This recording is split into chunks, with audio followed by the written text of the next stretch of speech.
Hi friends, ആഞ്ജനേയുടെ അക്കാഡമിക്സിന്റെ online ചാനലിലേക്ക് ഏവർക്കും സ്വാഗതം. My name is Vishnuji Ranjith. ഇന്നത്തെ ക്ലാസ്സിൽ നമ്മൾ നല്ല കണക്ഷനിലൂടെ സെറ്റ് ചെയ്ത് പഠിക്കാനായിട്ട് പോകുന്ന വളരെ ഇമ്പോർട്ടന്റ് ആയിട്ടുള്ള ടോപ്പിക്കാണ് ബുക്സ് ആൻഡ് ഓതേഴ്സ്, അതും സ്പോർട്സ് റിലേറ്റഡ് ആയിട്ടുള്ളത്. മത്സര പരീക്ഷയിൽ വളരെ ഇമ്പോർട്ടന്റ് ആയിട്ടുള്ള ഒരു മേഖലയാണ് ബുക്സ് ആൻഡ് ഓതേഴ്സ്. അതിൽ സ്പോർട്സ് റിലേറ്റഡ് ആയിട്ടുള്ള ഭാഗത്തു നിന്നായിട്ട് ആണ് ഏറ്റവും കൂടുതൽ ചോദ്യങ്ങൾ ചോദിക്കാറുള്ളത്. അപ്പൊ നമുക്ക് ഈ ക്ലാസ്സിലൂടെ സെറ്റ് ചെയ്ത് തന്നെ പഠിക്കാം. അപ്പൊ ക്ലാസ്സിലേക്ക് കടക്കുന്നതിന് മുന്നേ ഞങ്ങൾ ചെയ്യുന്ന ക്ലാസ്സുകൾ നിങ്ങൾക്ക് ഇഷ്ടമായാൽ ലൈക്ക് ചെയ്യാനും ഷെയർ ചെയ്യാനും സബ്സ്ക്രൈബ് ചെയ്യാനും മറക്കരുത്. ഞങ്ങളുടെ ക്ലാസ്സുകൾ റെഗുലറായിട്ട് നിങ്ങളിലേക്ക് എത്തുവാനായിട്ട് ബെല്ലൈക്കൺ ക്ലിക്ക് ചെയ്യൂ. ഈ ക്ലാസ്സിലേക്ക് നോട്ട് വേണം എന്നുണ്ട് എങ്കിൽ ഡിസ്ക്രിപ്ഷനിൽ ഞാൻ ടെലഗ്രാം ചാനലിന്റെ ലിങ്ക് കൊടുത്തിട്ടുണ്ടാവും, അവിടെ ജോയിൻ ചെയ്തോളൂ. എങ്കിൽ ക്ലാസ്സിലേക്ക് കിടക്കാം. അപ്പൊ നമ്മൾ ആദ്യം നോക്കാനായിട്ട് പോകുന്നത് പ്ലേയിങ് ഇറ്റ് മൈ വേ. ഇങ്ങനെ ഓർത്താൽ മതി, എന്റെ വേയിൽ പ്ലേ ചെയ്ത് കഴിഞ്ഞാൽ നിങ്ങൾക്ക് ഏറ്റവും കൂടുതൽ സെഞ്ചുറി നേടാം എന്നൊരു മനുഷ്യൻ പറഞ്ഞു. അതാണ് പ്ലേയിങ് ഇറ്റ് മൈ വേ.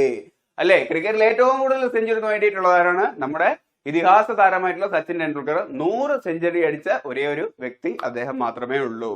അപ്പൊ അദ്ദേഹം എല്ലാവരെയും ഉപദേശിക്കുകയാണ്, നിങ്ങൾക്കും 100 സെഞ്ചുറി അടിക്കുകയാണെന്നുണ്ടെങ്കിൽ പ്ലേയിങ് ഇറ്റ് മൈ വേ അങ്ങനെ കണക്ട് ചെയ്തോളൂ. അപ്പൊ playing it my way Sachin Tendulkar ആണ്. കൂടെ സഹായിക്കാനായിട്ട് കൂടെയുള്ള ഒരു എഴുത്തുകാരനും കൂടെ ഉണ്ടായിരുന്നു, അതാണ് ബോറിയ മജുംദാർ. അദ്ദേഹത്തിന്റെ ബുക്ക് ബോറാക്കാതിരിക്കാൻ ബോറിയ മജുംദാറും സച്ചിനോടൊപ്പം കൂടെ കൂടി എന്ന് ഓർത്തോളൂ. എങ്കിൽ a century is not enough എന്ന പുസ്തകം എഴുതിയത് ആര് എന്ന് ചോദിച്ചാൽ 2003 ഇന്ത്യയുടെ വേൾഡ് കപ്പില് നമ്മളെ ഫൈനലിൽ വരെ എത്തിച്ച ക്യാപ്റ്റൻ ആയിട്ടുള്ള ദാദാ എന്ന വിളിപ്പേരിൽ അറിയപ്പെടുന്ന സൗരവ് ഗാംഗുലിയുടേതാണ് a century is not enough. ഈ രീതിയിൽ ഓർത്താൽ മതി. സച്ചിൻ ടെണ്ടുൽക്കർ പറഞ്ഞത് എന്താ, നിങ്ങൾക്ക് ഏറ്റവും കൂടുതൽ സെഞ്ചുറി നേടണമെന്നുണ്ടെങ്കിൽ പ്ലേയിങ് ഇറ്റ് മൈ വേ. അപ്പൊ ആ കാലത്തെ ഇതിഹാസ ക്യാപ്റ്റൻ ആയിരുന്നു ദാദ കേട്ടോണ്ട് നിൽക്കുകയാണ്. എന്നിട്ട് അദ്ദേഹം പറഞ്ഞു a century is not enough. ഒരു സെഞ്ചുറി കൊണ്ടൊന്നും ഒന്നും ആവില്ല, ആ രീതിയിൽ കണക്ട് ചെയ്യണം. അപ്പൊ a century is not enough എന്ന് പുസ്തകം എഴുതിയത് സൗരവ് ഗാംഗുലിയാണ്. അദ്ദേഹമാണ് ഇന്നത്തെ മോഡേൺ ഇന്ത്യൻ ക്രിക്കറ്റിലേക്ക് വേണ്ടിയിട്ട് ടീമിനെ വാർത്തത് എന്ന് വേണമെന്നുണ്ടെങ്കിൽ പറയാം. ഇന്ത്യ കോഴ വിഭാഗത്തിലൊക്കെ നിന്ന സമയത്ത് അതിനുശേഷം വന്നിട്ട് സ്ട്രോങ് ആയിട്ട് നമ്മുടെ ഇന്ത്യൻ ടീമിനെ നയിച്ച ക്യാപ്റ്റനാണ്. അദ്ദേഹത്തിന്റെ കാലഘട്ടത്തിലാണ് ധാരാളം യങ് പ്ലേയേഴ്സ്, യുവരാജ് സിംഗ് ആണെന്നുണ്ടെങ്കിലും MS ധോണി ആണെന്നുണ്ടെങ്കിലും അങ്ങനെ പുതിയൊരു ഇന്ത്യയെ വാർത്തെടുക്കാൻ വേണ്ടി തുടക്കം കുറിച്ച അദ്ദേഹമാണ്. അവിടെ നിന്ന് പിന്നെ MS ധോണി എടുത്തിട്ട് പോയി വേറൊരു ലെവലായി എന്ന് ഓർത്താൽ മതി. അപ്പോ a century is not enough Sourav Ganguly. Sachin പറഞ്ഞു പ്ലേയിങ് ഇറ്റ് മൈ വേ, എങ്കിൽ സെഞ്ചുറി അടിക്കാം. അപ്പൊ അപ്പോഴത്തെ ക്യാപ്റ്റൻ ദാദ പറഞ്ഞു a century is not enough. Century മാത്രം കൊണ്ടൊന്നും പറ്റില്ല, വേറെയും കാര്യങ്ങളുണ്ട്, അങ്ങനെ കണക്ട് ചെയ്യൂ. എങ്കിൽ പ്ലേയിങ് ടു വിൻ ആരുടേതാണ് എന്ന് ചോദിച്ചാൽ അത് സൈന നെഹ്വാൾ. പേര് പ്ലേയിങ് ഇറ്റ് മൈ വേ എസിൽ തുടങ്ങുന്ന സച്ചിനാണ്. എങ്കിൽ അതേപോലെ തന്നെ പ്ലേയിങ് ടു വിൻ ആണെന്നുണ്ടെങ്കിൽ അതും എസിൽ തുടങ്ങുന്ന സൈന. അപ്പൊ പ്ലേയിങ് വരുമ്പോഴത്തേക്കും പ്ലേയിങ് ഇറ്റ് മൈ വേ ആണെങ്കിൽ സച്ചിൻ, വീണ്ടും ഒരു പ്ലേയിങ് വന്നപ്പോൾ പ്ലേയിങ് ടു വിൻ വന്നപ്പോൾ അതും എസിൽ തുടങ്ങുന്ന സൈന നെഹ്വാൾ ബാഡ്മിന്റൺ ചാമ്പ്യൻ ആണ്, നിങ്ങൾക്ക് അറിയായിരിക്കും. എങ്കിൽ the test of my life ആരുടെ പുസ്തകമാണ് എന്ന് ചോദിച്ചാൽ യുവരാജ് സിംഗിന്റെയാണ്. യുവരാജ് സിംഗിനെ കുറിച്ച് പറയുമ്പോൾ നിങ്ങൾക്കറിയാം, നമ്മുടെ രാജ്യത്തിന് വേണ്ടിയിട്ട് 2 വേൾഡ് കപ്പ് നേടാനായിട്ട് ധാരാളം കോൺട്രിബ്യൂഷൻ തന്ന മനുഷ്യനാണ്. 2011 ഇന്ത്യയിലെ ODI വേൾഡ് കപ്പ് നേടിയപ്പോൾ അതിൽ മാൻ ഓഫ് ദി സീരീസ് ആയിരുന്നു അദ്ദേഹം. 2007 വേൾഡ് കപ്പിൽ 6 ബോളിൽ 6 സിക്സ് ഒക്കെ അടിച്ച് ഫേമസ് ആയിട്ടുള്ള മാച്ച് കളിച്ചു. അങ്ങനെ ഫസ്റ്റ് T20 വേൾഡ് കപ്പ് നേടാനും കോൺട്രിബ്യൂട്ട് ചെയ്ത് അദ്ദേഹത്തിന്റെ ലൈഫിലേക്ക് ക്യാൻസർ കടന്നു വരികയാണ്. ലങ്സിലാണ് അദ്ദേഹത്തിന് ക്യാൻസർ പിടിപെട്ടത്. പിന്നെ അദ്ദേഹം അതൊക്കെ തരണം ചെയ്ത് ക്രിക്കറ്റിലേക്കും ജീവിതത്തിലേക്കും തിരിച്ചു വന്നതുമായി ബന്ധപ്പെട്ട പുസ്തകമാണ് the test of my life Yuvraj Singh. ഇത്രയും നല്ലൊരു പ്ലെയറിന്റെ ജീവിതത്തിൽ നേരിടേണ്ടി വന്ന ടെസ്റ്റ് പരീക്ഷണമായിരുന്നു ആ ക്യാൻസർ. അപ്പൊ അത് വെച്ച് കണക്ട് ചെയ്തു the test of my life Yuvraj Singh. എങ്കിൽ mind master winning lesson from a champion's life ആരുടേതാണ് എന്ന് ചോദിച്ചാൽ അത് വിശ്വനാഥ ആനന്ദാണ്. നമ്മുടെ മനസ്സിൽ ഓർമ്മ വരുന്ന ഏറ്റവും സീനിയർ ആയിട്ടുള്ള, എന്റെ കുട്ടിക്കാലത്ത് ഏറ്റവും സീനിയർ ആയിട്ടുള്ള ആദ്യത്തെ ഗ്രാൻഡ് മാസ്റ്റർ ആര് എന്ന് ചോദിച്ചു കഴിഞ്ഞാൽ അത് വിശ്വനാഥ ആനന്ദാണ് കേട്ടോ. ഇന്ന് ഗുഗേഷ് ഉണ്ട്, നിഹാൽ സരിനുണ്ട്, പ്രഗ്യാനന്ദൊക്കെ ഉണ്ട് എന്നുണ്ടെങ്കിലും ആ കാലത്തിൽ ഏറ്റവും ആദ്യമായിട്ട് നമുക്ക് ചെസ്സിൽ ഏറ്റവും ഫേമസ് ആയിട്ടുള്ള ആരുടെ പേരാണ് ഓർമ്മ വരുന്നതെന്ന് ചോദിച്ചു കഴിഞ്ഞാൽ എനിക്കൊക്കെ വിശ്വനാഥ ആനന്ദ്. അപ്പൊ മനസ്സിൽ ഓടിയെത്തുന്ന ആദ്യത്തെ മാസ്റ്റർ അതാണ് മൈൻഡ് മാസ്റ്റർ, അങ്ങനെ കണക്ട് ചെയ്യണം, അത് വിശ്വനാഥ ആനന്ദാണ്. എങ്കിൽ എ ഷോർട്ട് അറ്റ് ഹിസ്റ്ററി ആരുടെ പുസ്തകമാണ് എന്ന് ചോദിച്ചു കഴിഞ്ഞാൽ അഭിനവ് ബിന്ദ്രയുടെയാണ്. ഇങ്ങനെ ഓർത്താൽ മതി, ഷൂട്ടിങ്ങില് അദ്ദേഹം ഒറ്റ ഷോട്ടിലൂടെയാണ് 2008 ബീജിംഗ് ഒളിമ്പിക്സിൽ ഇന്ത്യക്ക് വേണ്ടിയിട്ട് ആദ്യമായിട്ട് സ്വർണ്ണ മെഡൽ നേടിയത്. അപ്പൊ ആ മെഡൽ നേടിയ ഷോട്ടിനെ കുറിച്ചിട്ടാണ്. ആ ഷോട്ട് ഹിസ്റ്ററി ആയി മാറിയല്ലേ. അപ്പൊ അങ്ങനെ കണക്ട് ചെയ്യണം. A short at history Abhinav Bindra ഇന്ത്യക്ക് വേണ്ടിയിട്ട് ഒളിമ്പിക്സിൽ ആദ്യത്തെ ഗോൾഡ് നേടിയ മനുഷ്യൻ 2008 ബീജിംഗ് ഒളിമ്പിക്സ് ആയിരുന്നു. എങ്കിൽ the rise of my life ആരുടെ പുസ്തകമാണ് എന്ന് ചോദിച്ചു കഴിഞ്ഞാൽ അത് മിൽഖാ സിംഗിന്റെയാണ്. മിൽഖാ സിംഗിന്റെ നിക്നെയിം എന്താ? ഫ്ലൈയിങ് സിഖ്, പറക്കും സിഖ് എന്ന് അറിയപ്പെടുന്നത്. അപ്പൊ പറക്കും സിഖിന്റെ ലൈഫിലെ റേസിനെ കുറിച്ചിട്ടാണ് പറയുന്നത്. ആ റേസിൽ അദ്ദേഹം പറക്കും എന്ന് ഓർത്താൽ മതി. അത് മിൽഖാ സിംഗിന്റെ പുസ്തകമാണ്. നിങ്ങൾക്ക് ബാഗ് മിൽഖാ ബാഗ് സിനിമ കണ്ടിട്ടുണ്ട് എന്നുണ്ടെങ്കിൽ അറിയാം. അദ്ദേഹം പരിക്കേറ്റ കാല് വെച്ചിട്ടാണ് ആദ്യത്തെ നാഷണൽ റെക്കോർഡൊക്കെ ഇടുന്നത്. അവിടെ നിന്ന് അദ്ദേഹം വന്നിട്ട് കോമൺവെൽത്തിൽ പോയി 1958 ഗോൾഡ് മെഡൽ നേടുന്നുണ്ട്. 1960 തോന്നുന്നു റോം ഒളിമ്പിക്സിൽ അദ്ദേഹം ഓട്ടത്തിനിടെ തിരിഞ്ഞു നോക്കി അങ്ങനെ ആ റേസിൽ 4ാമതേക്ക് പുറന്തള്ളുന്നു. അങ്ങനെയും ഓർത്താൽ മതി. അദ്ദേഹം തിരിഞ്ഞു നോക്കിയ റേസ് വെച്ചിട്ട് അദ്ദേഹം എഴുതി, ഓട്ടം വെച്ചിട്ട് എഴുതി the race of my life, ഞാൻ തിരിഞ്ഞു നോക്കിയ റേസ് എന്റെ ലൈഫിൽ. അങ്ങനെയും കണക്ട് ചെയ്തോളൂ, മിൽഖാ സിംഗ് ആണ്. എങ്കിൽ അൺബ്രേക്കബിൾ ആരുടെ എന്ന് ചോദിച്ചു കഴിഞ്ഞാൽ മേരി കോം. ഇങ്ങനെ കണക്ട് ചെയ്യണം, അൺബ്രേക്കബിൾ മേരി. അൺബ്രേക്കബിൾ മേരി ഒളിമ്പിക്സിൽ ഇന്ത്യക്ക് വേണ്ടിയിട്ട് ബോക്സിംഗിൽ മെഡൽ നേടിയ ആദ്യത്തെ വനിതയാണ് ഈ മേരി. അതാണ് അൺബ്രേക്കബിൾ മേരി. അതാണ് മേരി കോമിന്റെ പുസ്തകമാണ് അൺബ്രേക്കബിൾ. എങ്കിൽ star gazing the players in my life ആരുടെ പുസ്തകമാണ് എന്ന് ചോദിച്ചു കഴിഞ്ഞാൽ രവി ശാസ്ത്രി. അദ്ദേഹം ശാസ്ത്രീയമായിട്ട് അദ്ദേഹത്തിന്റെ ലൈഫിലേക്ക് വന്ന പ്ലേയേഴ്സിനെ കുറിച്ചിട്ട് വിവരിക്കുകയാണ് എന്ന് ഓർത്താൽ മതി. ഇന്ത്യയുടെ വളരെ ലെജൻഡ് ആയിട്ടൊരു ഓൾറൗണ്ടർ ആയിരുന്നു അദ്ദേഹം. ഇന്ത്യയിലെ ഡൊമസ്റ്റിക് ക്രിക്കറ്റിൽ 6 ബോളിൽ 6 സിക്സ് നേടിയ ആദ്യത്തെ വ്യക്തിയായിരുന്നു. ഇത് അപ്പോഴത്തെ ഒരു വേൾഡ് റെക്കോർഡും കൂടെ ആയിരുന്നു. പിന്നീടാണ് ഇന്റർനാഷണൽ ക്രിക്കറ്റിൽ ഹർഷൽ ഗിബ്സ്, യുവരാജ് സിംഗ് ഒക്കെ വന്നിട്ട് 6 ബോളിൽ 6 സിക്സ് ഒക്കെ അടിക്കുന്നത്. എങ്കിൽ ഡൊമസ്റ്റിക് ക്രിക്കറ്റിൽ ആദ്യമായിട്ട് 6 ബോളിൽ 6 സിക്സ് നേടുന്നത് രവി ശാസ്ത്രി ആയിരുന്നു. 2020 കാലഘട്ടങ്ങളിൽ ഇന്ത്യയുടെ കോച്ചായിരുന്നു. വളരെ ഫേമസ് ആയിട്ടുള്ള കമന്റേറ്ററും കൂടെയാണ്.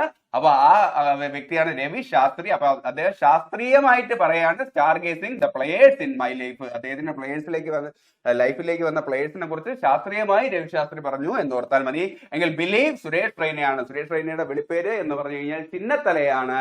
ചെന്നൈ ടീമാണ് വിളിക്കുന്നത്. അപ്പൊ ചെന്നൈയിലെ തലയാര് എന്ന് ചോദിച്ചു കഴിഞ്ഞാൽ നിങ്ങൾക്കറിയാം, തല ധോണിയാണ്. അപ്പൊ ചിന്നത്തല സുരേഷ് റെയ്ന. അപ്പൊ ഈ രീതിയിലാണ് ഞാൻ കണക്ട് ചെയ്തേക്കുന്നത്. ചിന്നത്തലയെ ബിലീവ് ചെയ്യൂ, ചിന്നത്തലയെ വിശ്വസിക്കൂ. യെസ്, ബിലീവ് ചിന്നത്തലയാണ്. സുരേഷ് റെയ്നയുടെ പുസ്തകമാണ്. സുരേഷ് റെയ്നയാണ് ചിന്നത്തല എന്നറിയപ്പെടുന്നത്. എങ്കിൽ അൺഗാർഡഡ് ആരുടെ പുസ്തകമാണ് എന്ന് ചോദിച്ചു കഴിഞ്ഞാൽ മിതാലി രാജ്. ഗാർഡ് എന്ന് പറഞ്ഞു കഴിഞ്ഞാൽ പ്രൊട്ടക്ഷൻ അല്ലേ, ക്രിക്കറ്റിൽ പേടൊക്കെ വെച്ച് കളിക്കും അല്ലേ. അപ്പൊ ഗാർഡ് ഇല്ല എന്നുണ്ടെങ്കിൽ അൺഗാർഡഡ് ആണ്. അപ്പൊ മിതമായി നോക്കിയും കണ്ടൊക്കെ കളിക്കാവൂ. സ്റ്റിച്ച് ബോളാണ്, ബാക്കി എല്ലാവരുടെ അടുത്ത് കൊണ്ടു കഴിഞ്ഞാൽ പ്രശ്നമാവും. അപ്പൊ അൺഗാർഡഡ്, ഗാർഡ് ഇല്ലെങ്കിൽ മിതാലി രാജ്, മിതമായി കളിക്കണം. അങ്ങനെ ഓർത്താൽ മതി, മിതാലി രാജ്.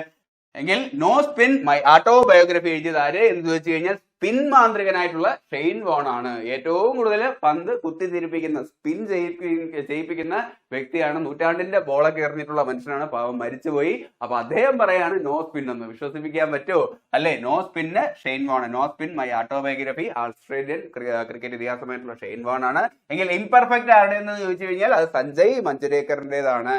2019 വേൾഡ് കപ്പ് സമയത്ത് ഇന്ത്യയുടെ ഓൾറൗണ്ടർ ആയിട്ടുള്ള രവീന്ദ്ര ജഡേജയെ കുറിച്ചിട്ട് ഇദ്ദേഹം ഇറക്കിയിരുന്ന പരാമർശവും അതേ തുടർന്ന് അവർ തമ്മിലുള്ള വാക്പോരൊക്കെ വന്നിട്ട് വളരെ ഫേമസ് ആയിരുന്നു.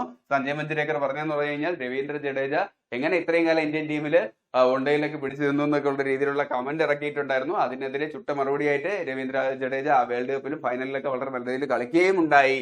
അപ്പൊ സഞ്ജയ് മഞ്ജരേക്കർ രവീന്ദ്ര ജഡേജയെ കുറിച്ച് പറഞ്ഞു വെച്ചിട്ടാണ് ഞാൻ ഓർക്കുന്നത് ഇംപെർഫെക്റ്റ് എന്ന് വെച്ചിട്ട്. ആ പെർഫെക്റ്റ് എടുത്തിട്ട് ഇദ്ദേഹം പെർഫെക്റ്റ് അല്ല എന്നുള്ള രീതിയിൽ പറഞ്ഞു എന്ന് വെച്ചിട്ട് അത് സഞ്ജയ് മഞ്ജരേക്കറാണ്. ഇദ്ദേഹം പഴയ ഇന്ത്യൻ ക്രിക്കറ്റിലെ ബാറ്റ്സ്മാൻ ആണ്, നല്ലൊരു കമന്റേറ്റർ കൂടെയാണ്. അപ്പൊ സഞ്ജയ് മഞ്ജരേക്കർ ഇംപെർഫെക്റ്റ്.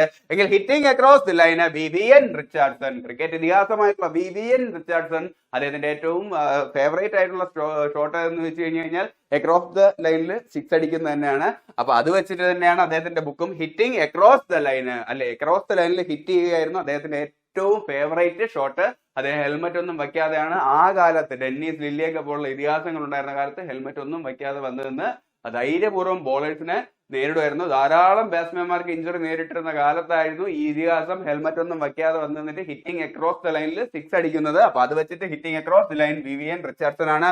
അല്ലാന്നുണ്ടെങ്കിൽ ഈ രീതിയിലും കണക്ട് ചെയ്തോളൂ. റിച്ചാർഡ്സൺ എന്നായിട്ട് പറഞ്ഞു കഴിഞ്ഞാൽ റിച്ച് ആയിട്ടുള്ള സണ്ണ് എന്നോർത്താൽ മതി. റിച്ച് ആയിട്ടുള്ള സണ്ണ് എപ്പോഴും വന്നിട്ട് അക്രോസ് ദ ലൈൻ ബോർഡർ ഭേദിക്കും. അത് വെച്ചിട്ട് കണക്ട് ചെയ്യണം. Richardson hitting across the line ഭേദിക്കുന്നത് റിച്ച് ആയിട്ടുള്ള സണ്ണ്. ആ രീതിയിൽ കണക്ട് ചെയ്യണം. എങ്കിൽ shape yourself killer instinct tennis my way Martina Navratilova. അല്ല, നവ മാത്രം എടുക്കൂ. ടെന്നീസ് മൈ വേയിൽ പോകാനുള്ള നവ വഴികൾ അവർ പറഞ്ഞു തന്നു എന്ന് കണക്ട് ചെയ്താൽ മതി. എങ്കിൽ ഷേപ്പ് യുവർ സെൽഫ്, നിങ്ങളുടെ സെൽഫില് ഷേപ്പ് ആകും എന്ന രീതിയിൽ കണക്ട് ചെയ്താൽ മതി. Shape yourself killer instinct tennis my way. ആ വേ എന്ന് പറഞ്ഞു കഴിഞ്ഞാൽ നവ വഴികളാണ്. നവരത്തിലോവ മാർട്ടിന നവരത്തിലോവയാണ്. എങ്കിൽ head on Beefy cricket tale ആരുടെ എന്ന് ചോദിച്ചു കഴിഞ്ഞാൽ ഇയാൻ ബോധം അത് മറ്റൊരു ക്രിക്കറ്റ് ലെജൻഡ് ആണ്. കോഡിനായിട്ട് ഇങ്ങനെ ഓർത്താൽ മതി. എത്ര ബീഫ് കഴിച്ചുകൊണ്ട് വന്നിട്ട് ക്രിക്കറ്റ് കളിച്ചിരുന്നാലും തലയിൽ ഹെഡിൽ കൊണ്ടു കഴിഞ്ഞാൽ ബോധം പോവും. അതാണ് head on Beefy cricket tale Ian Botham. ഹെഡിൽ കൊണ്ടാൽ സ്റ്റിച്ച് ബോൾ അല്ലേ, ബോധം പോവും. അങ്ങനെ കണക്ട് ചെയ്യണം. എങ്കില് no holding back Michael Holding ആണ്. അതിൽ തന്നെ ഉണ്ട് നോ ഹോൾഡിംഗ്. ആ ഹോൾഡിംഗ് മൈക്കിൾ ഹോൾഡിംഗിന്റേതാണ്. എങ്കിൽ ഓസ്ട്രേലിയയുടെ ഫാസ്റ്റ് ബോളിംഗ് ഇതിഹാസമായിട്ടുള്ള ഡെന്നിസ് ലില്ലി എഴുതിയ പുസ്തകമാണ് മിനേസ് ദ ഓട്ടോബയോഗ്രഫി. ഇങ്ങനെ ഓർത്താൽ മതി. ലില്ലി എന്നാൽ വളരെ മിനുസമായിട്ടുള്ള പൂവല്ലേ, അത് വെച്ചിട്ട് ഓർത്തോളൂ. മിനേസ് ദ ഓട്ടോബയോഗ്രഫി. അങ്ങനെ മിനുസം ലില്ലി ആ രീതിയിൽ കണക്ട് ചെയ്യണം. എങ്കിൽ അൺഡിസ്പ്യൂട്ടഡ് ട്രൂത്ത് മൈ ഓട്ടോബയോഗ്രഫി ആരുടേന്ന് ചോദിച്ചു കഴിഞ്ഞാൽ അത് മൈക്ക് ടൈസന്റേതാണ്. ബോക്സിംഗ് ഇതിഹാസമായിട്ടുള്ള മൈക്ക് ടൈസൺ, അദ്ദേഹത്തിന്റെ അടുത്ത് പോയി ആരും ഡിസ്പ്യൂട്ടിനൊന്നും നിർത്തിയത്തില്ലല്ലേ. പ്രൈം ടൈസൺ എന്ന് പറഞ്ഞു കഴിഞ്ഞാൽ ഇടി എന്ന് പറഞ്ഞ ഒന്നൊന്നര ഇടിയായിരുന്നു, ഇടിച്ചുറക്കി കളയും. അപ്പോ മൈക്ക് ടൈസൺ എതിരാളിയുടെ കാതൊക്കെ കടിച്ചെടുത്ത മനുഷ്യനാണ്. ഇവാണ്ടർ ഹോളിഫീൽഡിന്റെ ആണെന്ന് തോന്നുന്നു. ഇവാണ്ടർ ഹോളിഫീൽഡിന്റെ കാതൊക്കെ അദ്ദേഹം കടിച്ചെടുത്തിട്ടുണ്ട്. ധാരാളം കോൺട്രവേഴ്സി അദ്ദേഹത്തിന്റെ പേരിൽ ഉണ്ട്. അപ്പൊ അദ്ദേഹത്തിന്റെ അടുത്തൊന്നും പോയി ആരും ഡിസ്പ്യൂട്ടിന് നിർക്കത്തില്ല. Undisputed truth my autobiography. ഒരു തർക്കവുമില്ലാത്ത സത്യം അദ്ദേഹം വിളിച്ചു പറയുകയാണ് അദ്ദേഹത്തിന്റെ ഓട്ടോബയോഗ്രഫിയിലൂടെ. ആ രീതിയിൽ കണക്ട് ചെയ്താൽ മതി. It is not about the bike my journey back to life Lance Armstrong. ഞാൻ ഈ രീതിയിലാണ് കണക്ട് ചെയ്തിട്ടുള്ളത്. നീലാം സ്ട്രോങ് ഉണ്ടല്ലോ, നീലാം സ്ട്രോങ് ബൈക്കൊന്നും ഇല്ലാതെ വന്നിട്ട് അദ്ദേഹം ഭൂമിയിലോട്ടുള്ള ജേണിയിൽ തിരിച്ച് ഭൂമിയിലോട്ട് തന്നെ വന്നില്ലേ, അത് വെച്ചിട്ട് കണക്ട് ചെയ്തോളൂ. അതേപോലൊരു ആംസ്ട്രോങ് ആണ് ലാൻസ് ആംസ്ട്രോങ്. അങ്ങനെ കണക്ട് ചെയ്താൽ മതി. It is not about the bike my journey back to life. ചന്ദ്രനിൽ നിന്ന് അദ്ദേഹം ബാക്ക് ടു ലൈഫ് തിരിച്ചു വന്നതുമായിട്ട് ബന്ധപ്പെട്ട് ഇത് അതൊന്നുമല്ല. എങ്കിൽ ആ രീതിയിൽ ഒന്ന് കണക്ട് ചെയ്താൽ മതി. Lance Armstrong. എങ്കിൽ ഓപ്പൺ ആൻഡ് ഓട്ടോബയോഗ്രഫി ആൻഡ്രേ അഗാസിയുടേതാണ്. പണ്ടത്തെ കാലത്ത് 90s കിഡ്സിനൊക്കെ ടെന്നീസ് കാണുന്നവരാണെന്നുണ്ടെങ്കിൽ അറിയാം, ആൻഡ്രേ അഗാസിയും പീറ്റ് സാംപ്രാസും ആയിട്ടുള്ള മത്സരമൊക്കെ വളരെയധികം ഫേമസ് ആയിരുന്നു. അപ്പോഴും നമുക്ക് ഗ്രാൻഡ് സ്ലാം ഓപ്പൺ എന്നൊക്കെ പറയുകയാണെന്നുണ്ടെങ്കിൽ ഞങ്ങളുടെ കുട്ടിക്കാലത്തൊക്കെ ആദ്യം ഓർമ്മ വരുന്നത് ആൻഡ്രേ അഗാസിയും പീറ്റ് സാംപ്രാസിന്റെ ഒക്കെ പേരാണ്. പിന്നെ സെറീന വില്യംസ്, വീനസ് വില്യംസ്, അതിന് മുന്നേ സ്റ്റെഫി ഗ്രാഫ് ഒക്കെ ഉണ്ടായിരുന്നു, അവരുടെയൊക്കെ പേരാണ്. ഇന്നാണ് പിന്നെ അതിനുശേഷം വന്നിട്ട് റോജർ ഫെഡറർ വന്നു, റാഫേൽ നഡാൽ വന്നിട്ട്, ജോക്കോവിച്ച് വന്നു. അങ്ങനെ പല ഇതിഹാസങ്ങളും വന്നിട്ടുണ്ട് എന്നുണ്ടെങ്കിലും എന്റെയൊക്കെ കുട്ടിക്കാലത്ത് ആദ്യം ഓപ്പൺ ടെന്നീസ് ഓപ്പൺ എന്നൊക്കെ പറയുമ്പോഴത്തേക്ക് ഓടി വരുന്നത് ആൻഡ്രേ അഗാസി ആണ്. അപ്പൊ ഓപ്പൺ അഗാസി അങ്ങനെ കണക്ട് ചെയ്തോളൂ. എങ്കിൽ no limit the will to succeed Michael Phelps ആണ്. അല്ലെ, ഒരു ലിമിറ്റും ഇല്ലാതെ ഒളിമ്പിക്സിൽ ഏറ്റവും കൂടുതൽ മെഡൽ നേടിയ വ്യക്തി ആര് എന്ന് ചോദിച്ചു കഴിഞ്ഞാൽ മൈക്കിൾ ഫിലിപ്സ് ആണ്. 24 ഗോൾഡ് മെഡൽ എന്തോ ഉണ്ട് എന്ന് തോന്നുന്നു. ഗോൾഡ് മെഡൽ അത് ഓവറോൾ 24 മെഡൽ എന്തോ ഉണ്ട് എന്ന് തോന്നുന്നു. അദ്ദേഹം ഒരു സ്വിമ്മിംഗ് ചാമ്പ്യൻ ആണ്. അപ്പൊ മൈക്കിൾ ഫിലിപ്സ്, അപ്പൊ ഒരു ലിമിറ്റും ഇല്ലാതെ മെഡൽ മേടിച്ച മനുഷ്യന്റെ ബുക്കാണ് no limit the will to succeed. അങ്ങനെ കണക്ട് ചെയ്യണം. എങ്കിൽ റാഫ മൈ സ്റ്റോറി, അതിൽ തന്നെ ഉണ്ട് റാഫേൽ നഡാൽ, കളിമൺ കോർട്ടിന്റെ രാജകുമാരൻ. ടെന്നീസിൽ അദ്ദേഹത്തിന്റെ ബാക്ക് ഹാൻഡ് ഷോട്ട് ഒക്കെ ഭയങ്കര പവർഫുൾ ആണ്. അപ്പൊ കളിമൺ കോർട്ടിന്റെ രാജകുമാരൻ എന്നറിയപ്പെടുന്ന റാഫേൽ നഡാലിന്റെയാണ് റാഫ മൈ സ്റ്റോറി, അതിൽ തന്നെ ഉണ്ട്. എങ്കിൽ കോൺട്രവേഴ്സ്യൽ യുവേഴ്സ് ആരുടെ പുസ്തകമാണ് എന്ന് ചോദിച്ചു കഴിഞ്ഞാൽ പാകിസ്ഥാനിലെ ഫാസ്റ്റ് ബോളിംഗിന്റെ ഇതിഹാസം, ലോകത്തിലെ ഏറ്റവും കൂടുതൽ വേഗതയിൽ പന്തെറിഞ്ഞിട്ടുള്ള ഷൊയേബ് അക്തറാണ്. അദ്ദേഹവും സച്ചിനും തമ്മിലുള്ള കളി 2003 വേൾഡ് കപ്പിലെ കളിയൊക്കെ വന്നിട്ട് വളരെ ഫേമസ് ആണല്ലേ. സച്ചിൻ അവസാനം വന്നിട്ട് അദ്ദേഹത്തെ സിക്സ് അടിക്കുന്നതൊക്കെ കണ്ടപ്പോഴത്തേക്ക് എല്ലാവരും ആർത്തിരമ്പി കൈയടിച്ചതൊക്കെ ഓർത്താൽ മതി. അപ്പൊ അദ്ദേഹം എഴുതിയ പുസ്തകമാണ് കോൺട്രവേഴ്സ്യൽ യുവേഴ്സ്. മാത്രമല്ല അദ്ദേഹത്തിന്റെ ലൈഫിൽ ധാരാളം കോൺട്രവേഴ്സീസ് വന്നിട്ടുണ്ട്. പാകിസ്ഥാനിലെ മറ്റൊരു പേസ് ബോളർ ആയിട്ടുള്ള മുഹമ്മദ് ആസിഫിന്റെ കാലിൽ ബാറ്റ് എടുത്ത് അടിച്ചു എന്നൊക്കെ പറഞ്ഞ് കോൺട്രവേഴ്സീസ് ഒക്കെ വന്നിട്ടുള്ള മനുഷ്യനാണ്. അപ്പോ ഫാസ്റ്റ് ബോളിംഗ് ഇതിഹാസത്തിന്റെ പുസ്തകമാണ് കോൺട്രവേഴ്സ്യൽ യുവേഴ്സ് ഷൊയേബ് അക്തർ ആണ്. എങ്കിൽ ഫാസ്റ്റർ ദാൻ ലൈറ്റ്നിങ്, ലൈറ്റിനെക്കാളും ഫാസ്റ്റർ ആയിട്ട് ഓടിയിരുന്ന ഒരു മനുഷ്യനുണ്ടായിരുന്നു. അതാര്? 100 മീറ്ററിലൊക്കെ വേൾഡ് റെക്കോർഡ് ഇട്ട ഉസൈൻ ബോൾട്ട് അല്ലേ. യഥാർത്ഥത്തിൽ അദ്ദേഹത്തിന്റെ കാലൊക്കെ ബോൾട്ടിലാണോ ചെയ്തിട്ടുള്ളതെന്നൊക്കെ തോന്നിയിട്ടുണ്ട്. അപ്പൊ ആ മനുഷ്യന്റെയാണ് ഫാസ്റ്റർ ദാൻ ലൈറ്റ്നിങ്. ഇങ്ങനെ ഓർത്താൽ മതി. ലൈറ്റിനെക്കാളും ഫാസ്റ്റ് ആയിട്ട് ഓടിയത് ആര്? ബോൾട്ട്, കാലിൽ ഫിറ്റ് ചെയ്ത ഉസൈൻ ബോൾട്ട്. അങ്ങനെ കണക്ട് ചെയ്യൂ. എങ്കിൽ വസീം അക്രത്തിന്റെ തന്നെയാണ് പാകിസ്ഥാനിലെ പേസ് ഇതിഹാസമാണ്. സ്വിങ്ങിന്റെ രാജകുമാരൻ എന്നറിയപ്പെടുന്ന ഇടംകയ്യൻ ബോളർ വസീം അക്രത്തിന്റെ പുസ്തകമാണ് വാസിം. അതിൽ തന്നെയുണ്ട് വസീം അക്രം. എങ്കിൽ straight from the hurt cricket my style ആരുടെ പുസ്തകമാണ് എന്ന് ചോദിച്ചു കഴിഞ്ഞാൽ കപിൽ ദേവ്. ഇന്ത്യക്ക് വേണ്ടിയിട്ട് വേൾഡ് കപ്പ് ODI ക്രിക്കറ്റിൽ ആദ്യമായിട്ട് വേൾഡ് കപ്പ് എത്തിച്ച ക്യാപ്റ്റൻ. ആ വേൾഡ് കപ്പിൽ സിംബാബ്വേക്കെതിരെ 175 അടിച്ച ഇന്നിങ്സ് തന്നെയായിരുന്നു സത്യം പറഞ്ഞു കഴിഞ്ഞാൽ പിന്നെ ഫൈനലിലേക്ക് ഇന്ത്യയെ നയിച്ചതും അവിടുന്ന് വെസ്റ്റ് ഇൻഡീസിനെ തോൽപ്പിച്ച് നമ്മൾ വേൾഡ് കപ്പ് നേടിയതും. അപ്പോ ഇന്ത്യ കണ്ട ഏറ്റവും വലിയ ഓൾറൗണ്ടർ, കിടിലം പേസ് ബോളറും കിടിലം ബാറ്റ്സ്മാനും ആയിരുന്നു. അപ്പോ അതേപോലൊരു ഓൾറൗണ്ടർ പിന്നെ വന്നിട്ടില്ല. അപ്പൊ ആ സ്റ്റൈല് പിന്നെ ആർക്കും കിട്ടിയിട്ടില്ല. ആണ് ക്രിക്കറ്റ് മൈ സ്റ്റൈല്. ഇന്ത്യയിലെ ഏറ്റവും ബെസ്റ്റ് ആയിട്ടുള്ള ഓൾറൗണ്ടർ ആയിട്ടുള്ള കപിൽ ദേവിന്റെ പുസ്തകമാണ്. അപ്പൊ ആ സ്റ്റൈലിൽ പിന്നെ ആരും വന്നിട്ടില്ല എന്ന് ഓർത്താൽ മതി. അതാണ് cricket my style Haryana hurricane എന്നറിയപ്പെട്ടിരുന്ന കപിൽ ദേവിന്റേതാണ്. എങ്കിൽ സ്ട്രെയിറ്റ് ഫ്രം ദ ഹാർട്ടും കപിൽ ദേവിന്റെയാണ്. 1983 വേൾഡ് കപ്പ് ജയിച്ച ക്യാപ്റ്റൻ അല്ലേ. അപ്പൊ എല്ലാവരുടെ മനസ്സിലും സ്ട്രെയിറ്റ് ആയിട്ട് അദ്ദേഹം ഹെർട്ടിലോട്ട് കയറിയ വ്യക്തി ആര് എന്ന് ചോദിച്ചിരുന്നാലും ആ കപിൽ ദേവ് തന്നെയാണ് എന്ന് ഓർത്തോളൂ. എങ്കിൽ A long innings Vijay Hazare. ഒരു ലോങ് ഇന്നിങ്സ് കളിക്കുമ്പോഴായിരിക്കും എല്ലാ കളിയും വിജയിക്കുന്നത്. അത് വെച്ച് കണക്ട് ചെയ്യണം. വിജയ് ഹസാരെയാണ് a long innings. Long innings കളിച്ചാൽ വിജയിക്കും വിജയ് ഹസാരെ. എങ്കിൽ വൺ മോർ ഓവർ EAS പ്രസന്നയുടെ പുസ്തകമാണ്. One more over. നമ്മൾ കണ്ടം കളിയിലൊക്കെ പണ്ട് നാട്ടിൽ വെച്ചിട്ട് പറയും ഒരു ഓവറും കൂടെ തരോ ചേട്ടാ എന്നൊക്കെ പറയുമ്പോഴത്തേക്കും ഒരു ഓവറും കൂടെ തരുമ്പോഴത്തേക്കും നമ്മുടെ മുഖം പ്രസന്നമാവും. അപ്പൊ അത് വെച്ചിട്ടാണ് ഞാൻ കണക്ട് ചെയ്യുന്നത്. EAS Prasanna one more over. ഒരു മോർ ഓവറും കൂടെ തരുമ്പോഴത്തേക്കും പ്രസന്നമാകും മുഖം. EAS പ്രസന്ന. എങ്കിൽ sunny days idols runs and Reigns Sunil ഗവാസ്കറിന്റെ പുസ്തകമാണ്. അദ്ദേഹത്തിന്റെ വിളിപ്പേര് തന്നെ സണ്ണി എന്നാണ്. ലിറ്റിൽ മാസ്റ്റർ എന്നൊക്കെ അറിയപ്പെടുന്നതും സുനിൽ ഗവാസ്കർ ആണ്. ഇപ്പൊ സച്ചിനെ ആ വിളിപ്പേരിലുണ്ട് എന്നുണ്ടെങ്കിലും യഥാർത്ഥത്തിൽ ആദ്യം ലിറ്റിൽ മാസ്റ്റർ എന്ന പേരിൽ അറിയപ്പെട്ടിരുന്നത് സുനിൽ ഗവാസ്കർ ആണ്. അദ്ദേഹത്തിന്റെ മറ്റൊരു പേരാണ് സണ്ണി. അപ്പൊ അതിൽ തന്നെയുണ്ട് സണ്ണി ഡേയ്സ് സുനിൽ ഗവാസ്കർ. ഐഡിയോൾസ് എന്ന് പറഞ്ഞാലും സുനിൽ ഗവാസ്കർ ആണ്. നമ്മുടെ ഇന്ത്യൻ ക്രിക്കറ്റിന്റെ ബാറ്റിംഗിൽ സച്ചിനൊക്കെ മുന്നേ ഉള്ള ആദ്യത്തെ ഐഡിയോൾ ആര് എന്ന് ചോദിച്ചു കഴിഞ്ഞു കഴിഞ്ഞാൽ സുനിൽ ഗവാസ്കർ തന്നെയായിരുന്നു. ടെസ്റ്റില് ഏറ്റവും കൂടുതൽ സെഞ്ചുറി സച്ചിനാണ് റെക്കോർഡ് ബ്രേക്ക് ചെയ്യുന്നത്. 34 സെഞ്ചുറിയോളം അടിച്ച് ആ കാലത്തിൽ വന്നിട്ട് ഏറ്റവും കൂടുതൽ സെഞ്ചുറി അടിച്ച് അതിന്റെ ക്രിക്കറ്റിന്റെ ഐഡിയോൾ ആയ മനുഷ്യനായിരുന്നു. പിന്നെ സച്ചിൻ അത് ബ്രേക്ക് ചെയ്തു. ഓക്കെ. പിന്നെ runs and Reigns Sunil Gavaskar. അദ്ദേഹത്തിന്റെ 80s കാലഘട്ടത്തിൽ ഏറ്റവും കൂടുതൽ റൺസ് അടിച്ച മനുഷ്യന്റെ പേരിലുള്ള പുസ്തകം തന്നെയാണ് റൺസ് ആൻഡ് റെയിൻസ്. ബാറ്റിംഗിലെ ആദ്യത്തെ ഇന്ത്യയുടെ ഐഡിയോള്. പിന്നെ സണ്ണി ഡേയ്സ്. സണ്ണിയാണ് അദ്ദേഹത്തിന്റെ വിരിപ്പേര്. അതൊക്കെ വെച്ചിട്ട് ഈ പുസ്തകങ്ങൾ ഓർത്ത് വെക്കൂ. സണ്ണി ഡേയ്സ് സുനിൽ ഗവാസ്കറിന്റെ പുസ്തകമാണ്. ഐഡിയൽസ് സുനിൽ ഗവാസ്കറിന്റെ പുസ്തകമാണ്. റൺസ് ആൻഡ് റെയിൻസും സുനിൽ ഗവാസ്കറിന്റെ പുസ്തകമാണ്. ഓക്കെ അല്ലേ. എങ്കിൽ ഓൾറൗണ്ട് വ്യൂ ഇമ്രാൻ ഖാൻ ആണ്. ഈ ഓൾറൗണ്ടർ ആണ് പാകിസ്ഥാന് വേണ്ടിയിട്ടുള്ള ആദ്യത്തെ വേൾഡ് കപ്പ് നേടിക്കൊടുത്ത ഓൾറൗണ്ടർ. അപ്പൊ അവരുടെ ക്യാപ്റ്റൻ ആയിരുന്നു. 1992 ആണെന്നുണ്ട് 91 വേൾഡ് കപ്പിലാണ് ഇമ്രാൻ ഖാൻ വന്നിട്ട് പാകിസ്ഥാന് വന്നിട്ട് വേൾഡ് കപ്പ് നേടിക്കൊടുത്തത്. അപ്പൊ ഓൾറൗണ്ട് വ്യൂ ഇങ്ങനെ ഓർത്താൽ മതി. പാകിസ്ഥാന് ഓൾറൗണ്ട് പ്രകടനത്തിലൂടെ വേൾഡ് കപ്പ് നേടിക്കൊടുത്ത മനുഷ്യൻ ഇമ്രാൻ ഖാന് ഇപ്പൊ ജയിലിലാണ്. പുള്ളി മിനിസ്റ്ററൊക്കെ ആയി. പിന്നെ അവിടുത്തെ പട്ടാളം വന്ന് പിന്നെ ഭരണമാറ്റമൊക്കെ വന്നപ്പോഴത്തേക്കും ഇദ്ദേഹത്തെ പിടിച്ച് ജയിലിലാക്കി.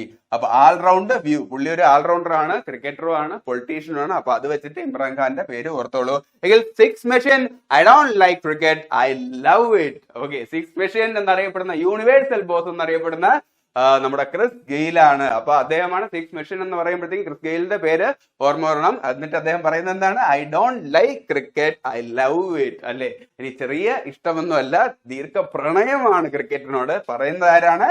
സിക്സ് മെഷീൻ എന്നറിയപ്പെടുന്ന യൂണിവേഴ്സൽ ബോസ് ആയിട്ടുള്ള ക്രിസ് ഗെയിൽ അല്ലേ. എങ്കിൽ 8 സെക്കൻഡ് ഓട്സ് ആരുടെ പുസ്തകമാണ് എന്ന് ചോദിച്ചു കഴിഞ്ഞാൽ സാനിയ മിർസയാണ്. ഇങ്ങനെ തന്നെ പറയാം. വനിതകളുടെ കൂട്ടത്തിൽ ടെന്നീസിൽ നിന്നും ആദ്യമായിട്ട് വളരെ ഫേമസ് ആയിട്ടുള്ള ഒരു വ്യക്തി ആര് എന്ന് ചോദിച്ചു കഴിഞ്ഞാൽ സാനിയ മിർസയാണ്. 2007 കാലഘട്ടത്തിൽ അവർക്ക് സെപ്പറേറ്റ് ഫാൻ ബേസ് തന്നെ ഉണ്ടായിരുന്നു. ഇതിനു മുന്നേ വന്നിട്ട് മഹേഷ് ഭൂപതി, ലിയാൻഡർ പേസ് ഒക്കെ ഉണ്ടായിരുന്നു എന്നുണ്ടെങ്കിലും വനിതകളുടെ കൂട്ടത്തിൽ ഒരു സമയത്ത് തരംഗമായി മാറിയത്. പിന്നെ ഇന്ത്യക്ക് വേണ്ടിയിട്ട് ഡബിൾസിൽ അവർ ധാരാളം മെഡൽസ് ഒക്കെ നേടിയിട്ടുണ്ട്. മിക്സഡ് ഡബിൾസിലും നേടിയിട്ടുണ്ട്, ഡബിൾസിലും നേടിയിട്ടുണ്ട്. അപ്പൊ സാനിയ മിർസ എന്ന് പറയുമ്പോഴത്തേക്കും എല്ലാവരും ഓടുമായിരുന്നു ഒരു സമയത്ത്. അത് വെച്ചിട്ട് ഓർത്താൽ മതി. Ace against oats. അപ്പൊ ഓടുമായിരുന്നു സാനിയ മിർസയെ കാണാനായിട്ട്. എയ്സ് എന്ന് പറഞ്ഞു കഴിഞ്ഞാൽ ടെന്നീസുമായിട്ട് ബന്ധപ്പെട്ട പദമാണ് എയ്സ്, അഡ്വാൻറ്റേജ് അല്ലെ. അപ്പൊ അതൊക്കെ വെച്ചിട്ട് ഓർത്തോളൂ. Ace against odds. എയ്സ് എന്ന് പറയുമ്പോഴത്തേക്ക് ടെന്നീസ് എന്ന് ഓർക്കണം. ആരെ കാണാനായിരുന്നു ഒരു സമയത്ത് ഇന്ത്യയിലുള്ള എല്ലാവരും ആരാധനയോടെ ഓടിയെന്ന് ചോദിച്ചു കഴിഞ്ഞാൽ സാനിയ മിർസയെ കാണാൻ. അങ്ങനെ കണക്ട് ചെയ്തോളൂ. എങ്കിൽ സെർവ് ടു വിന്ന് നൊവാക് ജോക്കോവിച്ച്. അദ്ദേഹവും ടെന്നീസ് ഇതിഹാസമാണ്. റോജർ ഫെഡററിനും റാഫേൽ നദാലിന്റെ ഒക്കെ കാലഘട്ടത്തിന് ശേഷം കൺസിസ്റ്റന്റ് ആയിട്ട് അവരുടെയൊക്കെ റെക്കോർഡ് ബ്രേക്ക് ചെയ്ത് ഗ്രാൻഡ് സ്ലാം ഒക്കെ നേടിയിരുന്ന വ്യക്തിയാണ്. അതെ. 2023-24 തുടക്കം വരെ അദ്ദേഹത്തിന്റെ ലെഗസി കീപ്പ് ചെയ്തിരുന്നു. പിന്നെ അതിനുശേഷമാണ് ഒരു ഡൗൺഫോൾ വന്നത്. അപ്പോ നൊവാക് ജോക്കോവിച്ച് സെർവ് ടു വിന്നാണ് അദ്ദേഹത്തിന്റെ പുസ്തകം എന്ന് ഓർത്താൽ മതി. ഈ രീതിയിൽ കണക്ട് ചെയ്തോളൂ. Serve to win. സർവിലൂടെയാണ് ജയിച്ചതെന്ന് പറയുമ്പോഴത്തേക്ക് എല്ലാവരും പറയാ ചുമ്മാ ജോക്ക് പറയാം. അതെ, അതാണ് ജോക്കോവിച്ച്. അങ്ങനെ കണക്ട് ചെയ്തോളൂ. എങ്കിൽ വൈഡ് ആംഗിള് അനിൽ കുംബ്ലെയാണ്. അനിൽ കുംബ്ലെയുടെ ആക്ഷൻ കണ്ടു കഴിഞ്ഞാൽ അറിയാം. ഇന്ത്യയുടെ ലെഗ് സ്പിൻ ഇതിഹാസമാണ്. അദ്ദേഹം ഇങ്ങനെ ജമ്പ് ചെയ്ത് വൈഡ് ആംഗിളിൽ കൂടെയാണ് ബോൾ ചെയ്യുന്നത്. അപ്പൊ അങ്ങനെ കണക്ട് ചെയ്താൽ മതി. വൈഡ് ആംഗിള് അനിൽ കുംബ്ലെ അദ്ദേഹത്തിന്റെ വിളിപ്പേര് നിക് നെയിം തന്നെ ജംപോ എന്നാണ്. അപ്പൊ അത് വെച്ച് കണക്ട് ചെയ്യണം. വൈഡ് ആംഗിൾ വെച്ച് ജമ്പ് ചെയ്ത് ബോൾ ചെയ്തിരുന്ന ആര് എന്ന് ചോദിച്ചാൽ അനിൽ കുംബ്ലെ. എങ്കിൽ close to play Ricky Ponting ആണ്. ഇങ്ങനെ കണക്ട് ചെയ്തോളൂ. 2003 വേൾഡ് കപ്പ് ഫൈനലില് ഇന്ത്യയുടെ എല്ലാ സ്വപ്നങ്ങളും ക്ലോസ് ചെയ്ത മനുഷ്യൻ. ഫൈനലിൽ വന്ന് 158 159 റൺസ് എന്തോ അടിച്ചു. തലങ്ങും വിലങ്ങും ഇന്ത്യൻ ബോളേഴ്സിന് അടിച്ച് അദ്ദേഹം ആസ്ട്രേലിയക്ക് കപ്പ് നേടിക്കൊടുത്തു. അപ്പൊ ആ ഫൈനൽ വെച്ച് ഓർത്താൽ മതി. ക്ലോസ് ടു പ്ലേ, നമ്മുടെ ആ ഫൈനലില് നമ്മുടെ പ്ലേ ക്ലോസ് ചെയ്ത് നമ്മുടെ സ്വപ്നം തകർത്ത മനുഷ്യൻ റിക്കി പോണ്ടിങ്. എങ്കിൽ ഗോൾ ആരുടെ പുസ്തകം എന്ന് ചോദിക്കും. അത് ഹോക്കി മാന്ത്രികനായിട്ടുള്ള ധ്യാൻ ചന്ദിന്റെ ആണ്. ഒരു മത്സരത്തിൽ തന്നെ 48 ഗോൾ എന്തോ അടിച്ച് റെക്കോർഡ് നേടി ഇന്ത്യയുടെ ഹോക്കി മാന്ത്രികൻ എന്ന് പേരെടുത്ത വ്യക്തിയാണ് ധ്യാൻ ചന്ദ്.